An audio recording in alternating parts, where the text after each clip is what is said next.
Those hot, overcast, humid days that usually depress the human spirit. But not so here today, because this is Derby Day, and a crowd estimated at 120,000 has gathered for the 103rd running of America's greatest racing classic.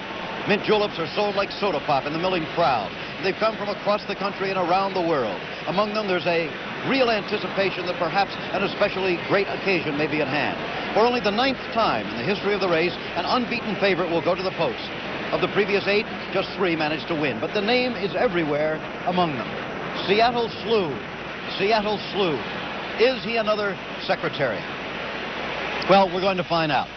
Good afternoon, I'm Jim McKay, and as the telecast progresses here, you'll also be hearing from my colleagues in commentary, Howard Cosell with Eddie Arcaro, Frank Gifford in our position up on the roof, and Chick Anderson doing the call of the race. The question is very simple. Can he do it or can't he? Will Seattle Slew win? If he doesn't, who might beat him? Well, it could be For the Moment, trained by Leroy Jolly, who trained the winner on Foolish Pleasure 2 years ago, and the beaten favorite Honest Pleasure last year. It could be Run Dusty Run. His daddy, Dust Commander, won this race in 1970. It's the same owner, Mrs. Robert N. Lehman. Or it could be John Galbraith Sanhedrin, who was a very fast closing second in the Wood Memorial that we telecast a couple of weeks ago. And what must it feel like to be Jean Cruguet as you're about to be hoisted onto the back of the unbeaten Seattle Slew?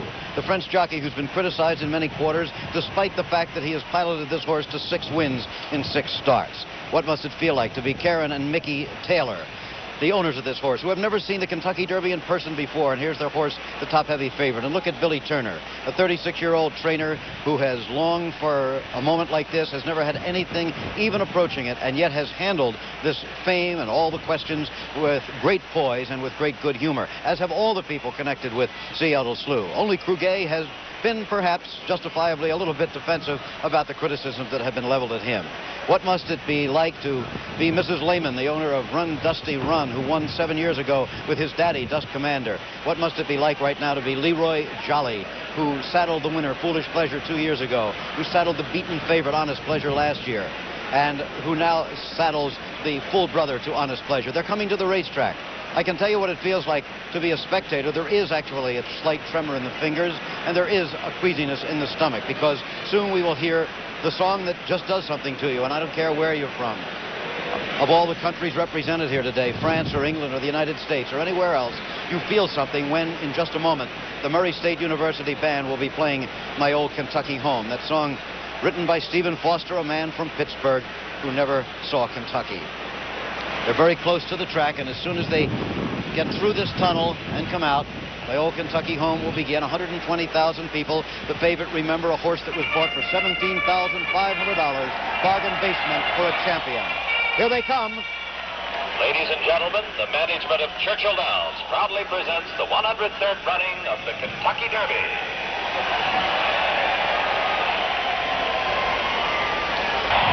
They're on the track.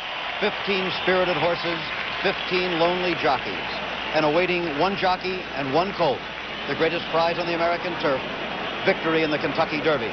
Who are the horses? Let's go to Howard Cosell and Eddie Arcaro. All right, Jim, horse number 1, part of a Smiley Adams entry, Bob's Dusty. Julio Espinoza, the jockey, we've already told you he's got early speed, may try to use him as a rabbit. The entry made.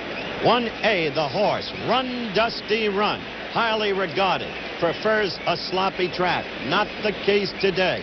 Darrell McHarg, the jockey, and a horse well regarded in the current betting. And then to the number 2 horse, out of the famed Darby Dan Farm, and Mr. John Galbraith with a great jockey aboard, Jorge Velasquez.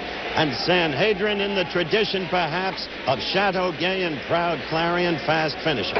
There is the alleged super horse, and yet the horseman looked at him in the Wood Memorial and said no such thing.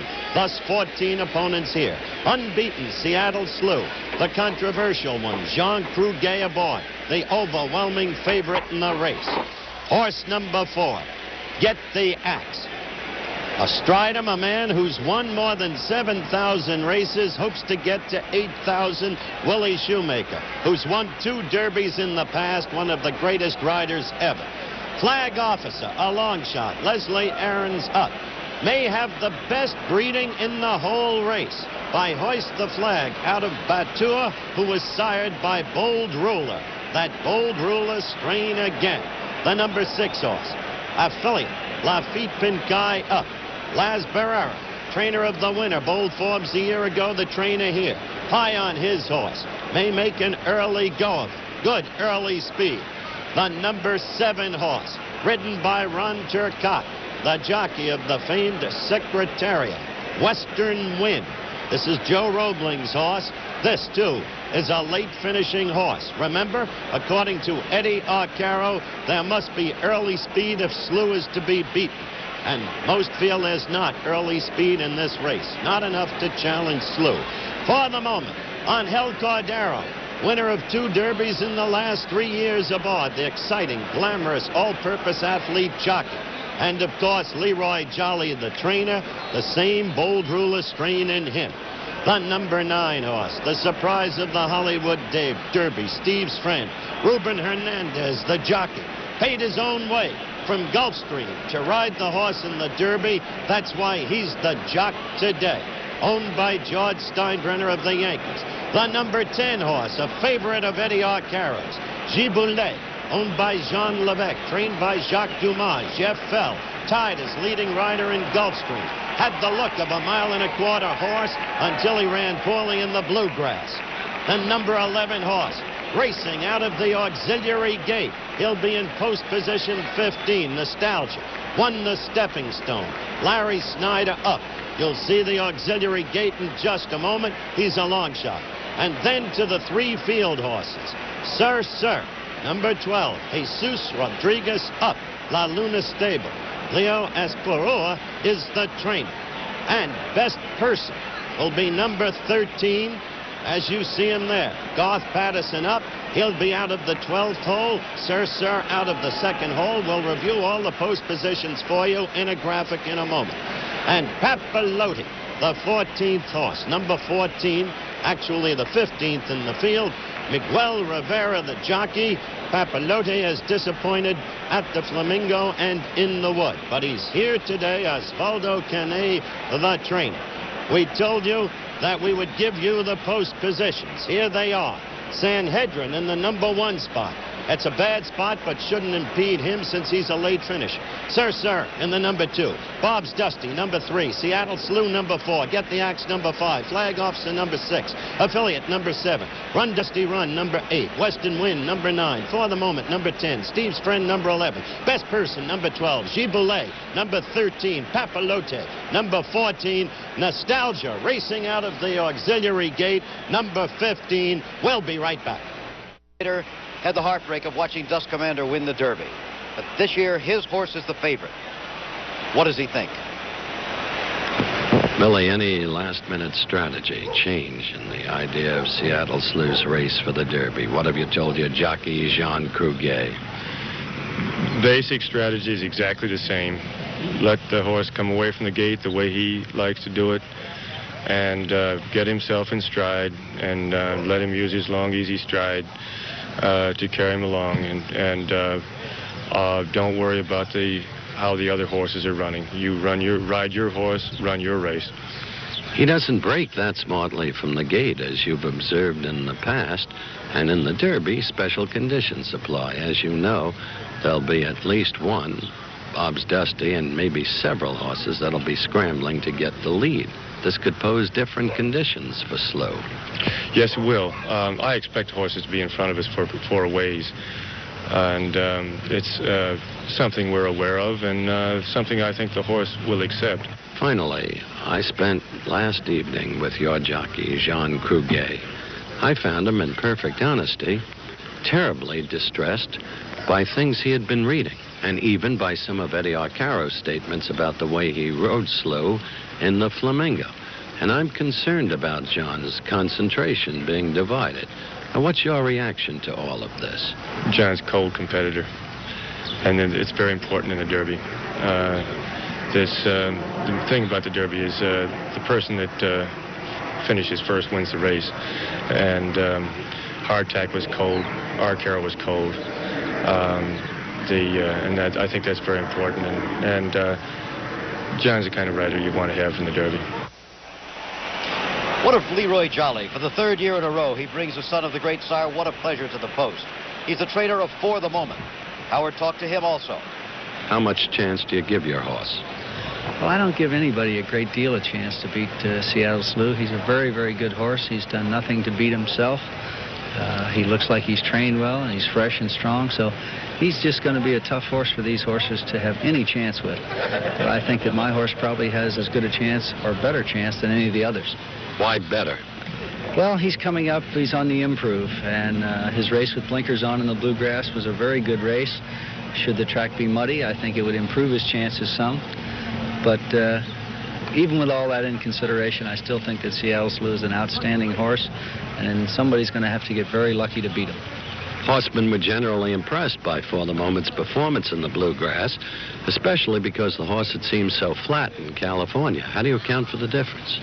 Well, I really can't explain his poor performance in California. He just, whatever it was, he didn't fire, and I guess in sheer desperation, we put some blinkers on him when we got to Kentucky. He put in an outstanding work, and he came back and he ran that way. So I don't know whether to attribute it to the fact that the track was muddy or he had blinkers on or a combination thereof, but he put in a good race, and we're very happy that he did. As we watch the horses going in, note that Bob's Dusty, the horse with the early foot that might be used in an attempted rabbit roll, is just inside of Seattle Slew. Now you see the number 7 horse, Western Wind, going into the gate. Remember, we have 15 horses in all, an auxiliary gate, and that will be Nostalgia's post position from the auxiliary gate, post position 15. The 9 horse, Stevie's Friend, going in, and as the rest of the horses go in, let's go up to Chick Anderson for the call of the Kentucky Derby. Chick. Giboulet into the starting gate now. He's moving in right on the outside of the main gate. And he'll be followed in by Papalotti, and then only Nostalgia will still be out of the gate. And he's in that outside auxiliary gate. He's actually in post 15, and he's now moving in behind the gate. We're about ready. They're at the post. And they're up. Seattle Slew broke slowly. Breaking on the lead, it's Bob's Dusty on the inside. For the Moment, showing speed on the outside, gets the lead. It's For the Moment taking over by 2 lengths. Then Bob's Dusty Run, Seattle Slew has moved up along the inside and has moved into second. Coming by us, For the Moment, the leader, a half Seattle Slew now draws alongside. Bob's Dusty is in third. A gap of 2.5 lengths to Run, Dusty Run, followed by Papalotti. Then Sir, Steve's Friend, Best Person, Get the Axe, Sanhedrin, Affiliate. On the outside, Giboulet. Trailers are Nostalgia, Western Wind, and on the outside, Flag Officer. They're moving to the back stretch. For the Moment is along the inside, ahead in front. Seattle Slew is second by 4 lengths. Bob's Dusty is third by 4.5 lengths. Run, Dusty Run in fourth by 1.5 lengths.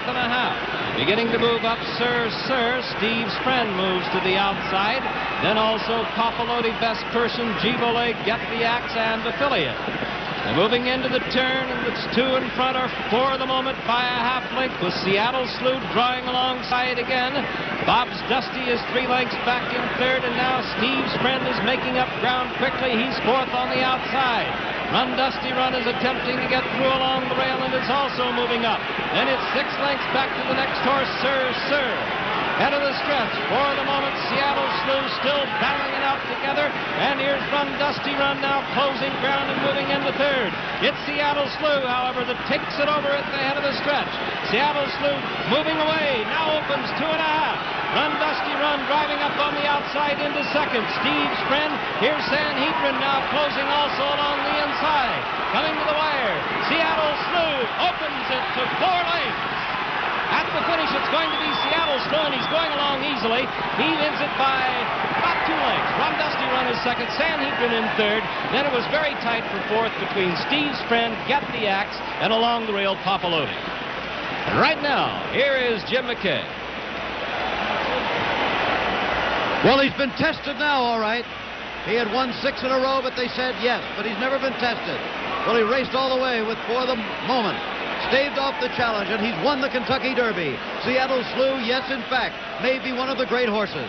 He's gotten the first leg on the Triple Crown. And again, the comparisons with Secretariat will be beginning. In second place, unofficially, Run, Dusty Run from the 1 and 1A entry. And in third place, John W. Galbraith's Sanhedrin. Sanhedrin again was closing very quickly, as he did in the Wood Memorial. Here's a look at the finish again. There is Seattle Slew, having been challenged as seriously as he could be, pulling away from his field. Again, he might have slowed down just a hair coming to the finish line, and that's Run Dusty Run in second place. And look at Sanhedrin, number 2, closing very fast. But there is the winner, no question about it. Mrs. Karen Taylor's Seattle Slew, ridden by the much criticized jockey Jean Truguet. The team has come through, and the people who are seeing the Kentucky Derby for the first time saw their horse win. 2:02 is the time, and 1/5. We'll be back. The finish of the Kentucky Derby has just been made official. The winner is, of course, Seattle Slew. Second place remains with Mrs. Lehman's Run Dusty Run, and third place goes to John Galbraith's Sanhedrin. So that is the official result of the 1977 Kentucky Derby, and what a race it was. Just a marvelous running of the race.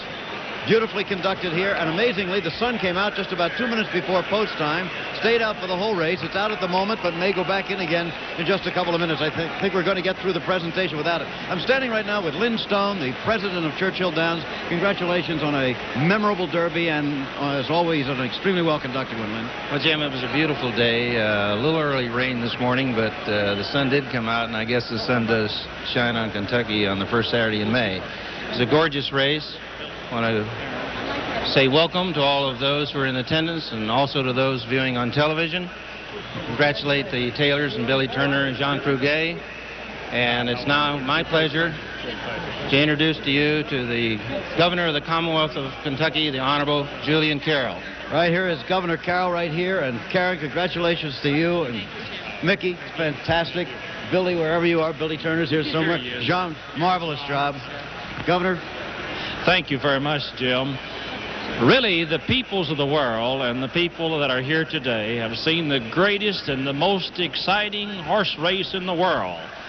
And I know to everyone at least who had their money on Seattle Slew goes our congratulations, and certainly on behalf of the people of Kentucky for a Kentucky-bred horse goes our personal congratulations to Mickey and Karen Taylor, the owners, to Billy. Billy, you did a great job training that horse, and certainly, John, you're the fellow who rode it across the finish line. Congratulations to you. And now for the trophy to the Taylors. A beautiful trophy for the winner of the 103rd running of the Kentucky Derby to Mickey and Karen Taylor. Give them your applause, please. Any words come to your mind, Karen? Oh, fantastic. Mickey? It was beautiful. We didn't have the smoothest trip, but it was great. He's been challenged now, though, and he proved he could do it. Yeah, well, we spotted a few lengths out of the gate, but he ran well. I'd also like to say hi to Jamie back home. Okay, that's back in Swan Lake, Washington. And now to that great trainer, Billy Turner. Billy, congratulations for a great training job. Thank you very much. And then to that great jockey, John Truguet. John, we are so proud of you, and really great that you had a chance to ride such a winner across the finish line. A most exciting race, wasn't it? Thank you very much. I'm very, very happy. We used the word at the top of the show, Jean. Formidable. Huh? Yeah, let's go. Okay. Billy Turner, could you come in for just 1 minute? I want to say hello to my little friend Jimmy and to my daughter Leslie. Okay. Well, you've done it across America. Billy, would you just come in for a minute? Congratulations on a marvelous job. You took him all the way from the Derby. Thank you ever so much. Were you concerned when he broke slowly? Well, I'm afraid I'm going to have to get used to it, because he just seems to do that all the time. Okay, but obviously Jean gave him a great ride, and he, as I said to Mickey, he's been challenged now. People said he hadn't been challenged, but he has been, and he had it. That's the most thrilling thing about the whole race was he broke slowly, he was shut off immediately, he had to overcome adversity, and then he went on to do what he was supposed to do, and it's a sign of a racehorse. I see your wife Paula smiling broadly back there. What are the plans now, Billy? Well, we're going to ship out to after the party. Well, I don't know. I'm so tired. I don't think I'll make the party. But we'll ship out to New York tomorrow morning. Okay. Again, congratulations to you. To the whole team. One of the most likable groups of people we've seen come into racing in a long time, and obviously you're going to stay for a very long time. Again, Mickey and Karen. Governor. Great to see you again. It's getting to be a habit Jim, now. listen, isn't this exciting to get a chance to Couldn't come be and better. see a race like this? I tell you, my blood boils every year when I hear that playing in my old Kentucky home, and with that off, and they come across this stretch here, and then we watch them all the way around the back, and they finally come down to the wire. It really makes us feel great that we have such an outstanding race as the Kentucky Derby for the people of the world to see. Well, the sun shone bright, in fact, on your old Kentucky home and your race, and on the folk from Swan Lake, Washington. It's a long way from home, but it'll be a happy ride home. Thank you, Jim. Okay, let's take a look now at the official results of the race and the prices, which are now up. Seattle Slew paid $3, $2.80 and $2.80. Run Dusty Run, $3.40 and $3.20. That was the entry. If you bet on Bob's Dusty, you also got paid off there. The third horse, Sanhedrin, paid $4.60. The winning time, remember, not sensational. 2 minutes, 2 1/5 seconds, well off the Derby record of 1:59 2/5 set by the great Secretariat. We're going to be coming back here during the final half hour of ABC's Wide World of Sports to follow up on this story, one that promises to go all through the spring to the Preakness Stakes, which ABC will be televising for the first time this year, just 2 weeks from today. And then, of course, the horses will be going to try to complete the Triple Crown in the Belmont. Those then are the official prices. Coming up, as I said, is ABC's Wide World of Sports. You saw some of it before our show, and you're going to see more now. And remember, we will be back here also for some comment during Wide World of Sports. This is Jim McKay with Howard Cosell, Eddie Arcaro, Frank Gifford, and Chick Anderson, who did a fine call of the race today, saying so long from Churchill Downs.